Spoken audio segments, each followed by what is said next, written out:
We're now almost a full month into the new season, which has given us a pretty good idea of where teams and players stack up, and for second-year players in particular, this is a pretty pivotal time in their careers. Rookies are expected to make mistakes, and we as basketball fans understand that while watching them throughout their first seasons. But when year 2 comes around, those rookie mistakes just start becoming mistakes, so a leap is always expected in year 2. Plenty of players successfully take that year 2 leap and begin to solidify themselves as strong, blossoming talents for the foreseeable future, but others come out of the gate still struggling, and that brings us to today's video. Today we'll be going through the 5 best and the 5 worst picks made in the 2024 NBA draft so far, based on what they are showing at this point in time. Before we start though, it turns out a good amount of you watching right now aren't even subscribed to the channel, so if you enjoy the content, consider hitting the subscribe button, as not only does it help out a ton, but it also very much appreciate it. Now with that being said, let's begin. These are in no particular order, so don't look too deep into the order in which they are presented, but we'll start with one of the 5 best selections from that draft, and first up, we have Buzelis, who was selected 11th overall by the Chicago Bulls. Buzelis had a roller coaster of a pre-draft process, as he was actually viewed as one of the top prospects in that draft a year before the draft itself went down. Then he played a year with the G League Ignite program, where he admittedly struggled quite a bit with shot selection, efficiency, and assertiveness, and because of that, his stock slipped a little bit, going from someone viewed as top 5 talent to then being late lottery pick. The Bulls, however, will happily benefit from that, because in hindsight, the talent was always there with Buzelis, and a lot of his weaknesses showcased on the Ignite team could either be contributed to the negatives of that Ignite program in general, or could be easily fixed and worked on over time. Buzelis is a 6'10" on-ball creator, with a level of skill, touch, and ball handling skills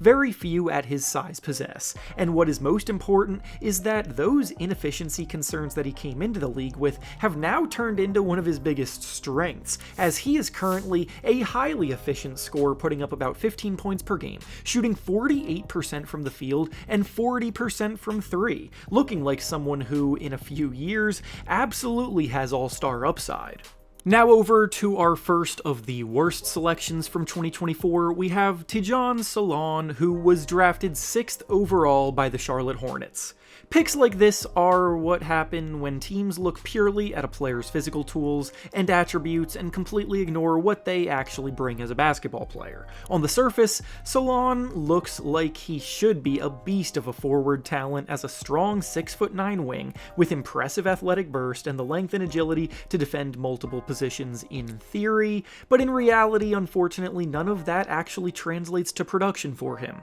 Last season, he was one of the worst players in the entire NBA amongst those playing at least 20 minutes per game, as he averaged 6 points per game, shooting an abysmal 33% from the field and 28% from 3, and his inability to impact the offensive side of the ball at all was a clear hindrance to the team, because the Hornets scored 8.6 fewer points per 100 possessions with him on the court. This season, his role has been greatly reduced because the same issues are still there in his game, and he's been sent down to the G League to try to work on his game. For him to have been the 6th pick in a class with a lot of strong talent is a big swing and miss, and was one of the easiest inclusions here today.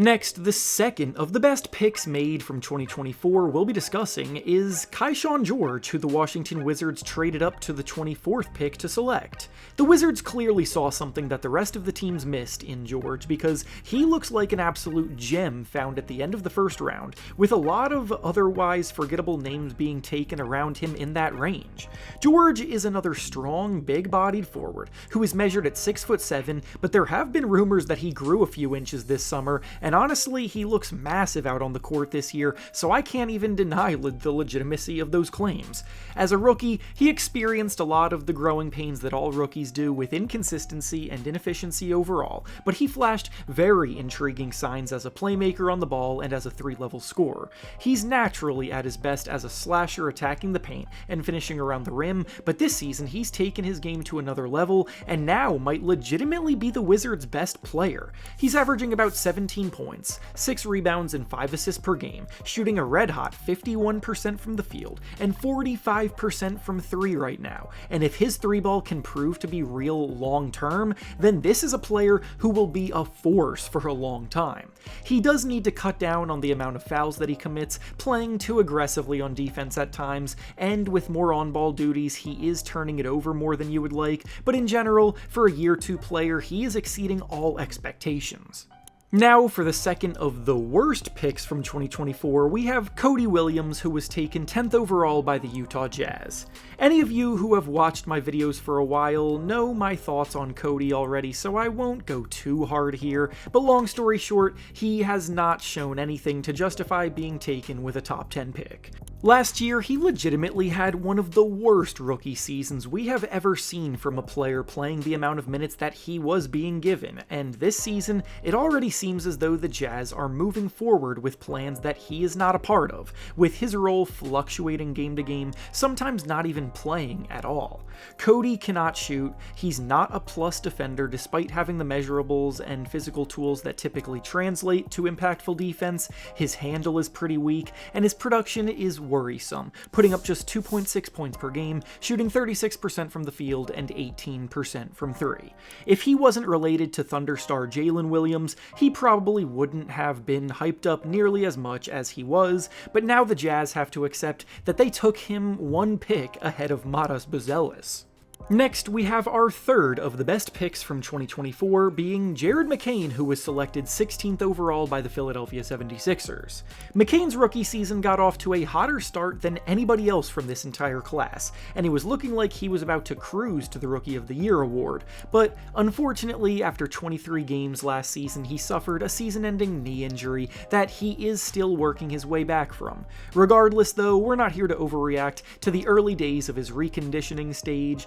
as he has only played a small handful of games since returning from that injury this season and is still shaking off a lot of rust. What we do know is that at full strength, he immediately showed incredible understanding of NBA offense and proved he could be a weapon with or without the ball. His constant movement off the ball to find space and drag defenders everywhere he goes provides terrific gravity to make the lives of everyone else around him easier, and on the ball, he's a knockdown shooter with underrated strength in the mid-range, and as a playmaker, he always just seems to make the right selfless play. I fully expect him to be back to looking like the Jared McCain that we saw at the beginning of last year, maybe in a few weeks or a month of readjusting post-knee injury, and to find one of the best players in the draft class outside of the lottery, that will always prove to be tremendous value. Now over to the third of the worst selections from 2024, we have Devin Carter, who the Sacramento Kings selected 13th overall.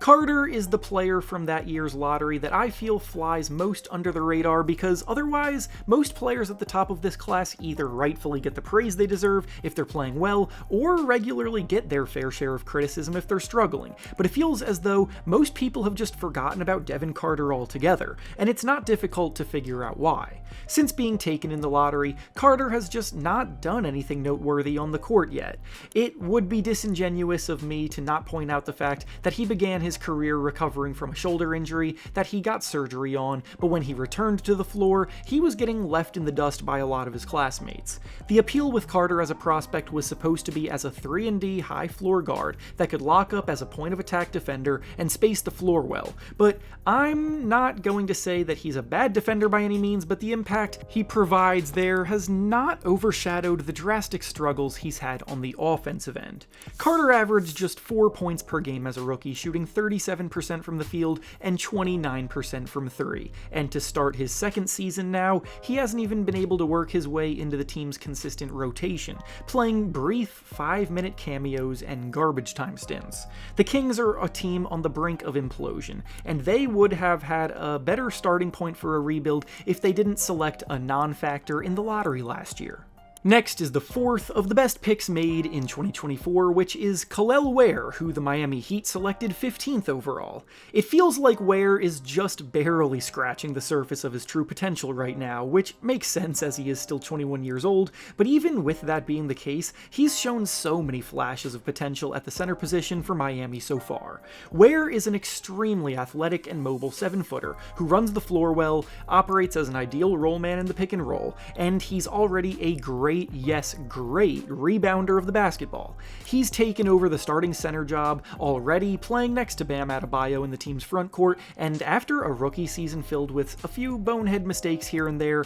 and a large learning curve playing for coach Eric Spoelstra, he seems to be gradually earning more and more of his coach's trust game by game. His overall shot selection still raises some eyebrows every now and then, and he's not perfect with his defensive rotations, but he is such a natural causer of havoc on defense, blocking a shot and a half per game, and grabbing 1 steal per game to go along with it. He's a double-double machine, and on top of all of that, his three-point shot is also starting to show signs of life, falling at a 37% rate to start this second season. So if he can become a stretch big man with everything else he provides, he'll definitely end up being one of the best players from this draft, who Miami found in the middle of the first round outside of the lottery. Now, as for the fourth of the worst picks from 2024 so far, we have Rob Dillingham, who was selected 8th overall by the Minnesota Timberwolves. In theory, this should have been exactly what the Timberwolves needed. They're a team with a version of Mike Conley, who is a complete shell of his former self,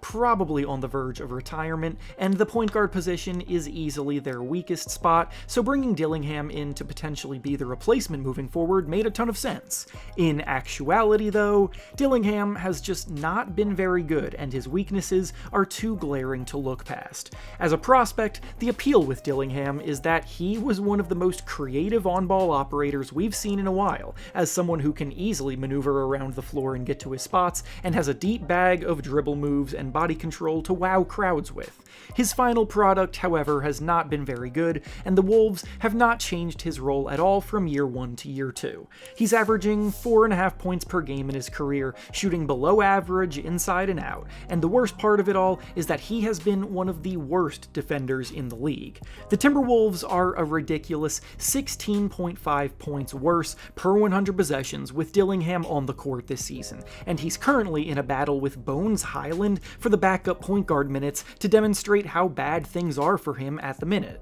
Now, the fifth and final of the best picks from 2024 that we'll be discussing so far is Ajay Mitchell, who was drafted 38th overall in the second round by the Oklahoma City Thunder. The Thunder are the defending champions, with pretty much their entire core from their victory back for the new season. There was never supposed to be much room for newcomers to break into the rotation because they were already one of the deepest teams in the league, filled with talent at every position. And yet, Mitchell has emerged as one of their best bench players this year. Last season as a rookie, he was admittedly off to a solid start already, overcoming the odds that he came in with as a second-round pick, but an injury pretty much ended his year last season as the team geared up for their title run in the second half. But now that Mitchell is back on the court healthy, he's picking right back up where he left off, and is leveling up. He's averaging about 17 points per game so far, and is one of the leading scorers off the bench in the entire NBA right now, as a confident 3-level scorer that can heat up fast, and for someone capable of playing at this level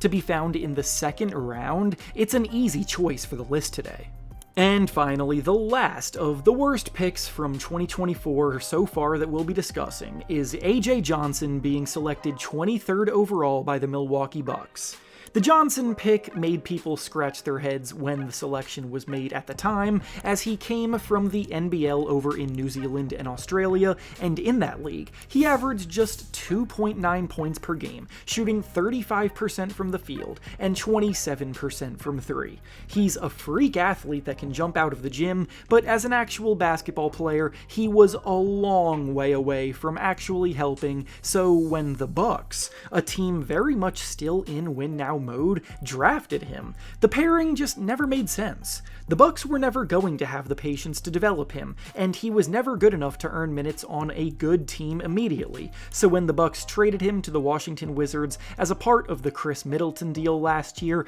it proved that they had to learn everything that I just said the hard way. While in Washington, Johnson has definitely made a few plays here and there that wow you, throwing down some incredible dunks and showing that athleticism off, but this season, he can't even work his way into the rotation of a Wizards team that is currently 1-12, which does not bode well for his future at all if he can't even get minutes on a tanking team. And with that being said, that's all I have for you today. Make sure to like the video, subscribe to the channel, and comment down below which picks you think were the best and worst in this draft. Thanks for watching, and I'll see you all next time.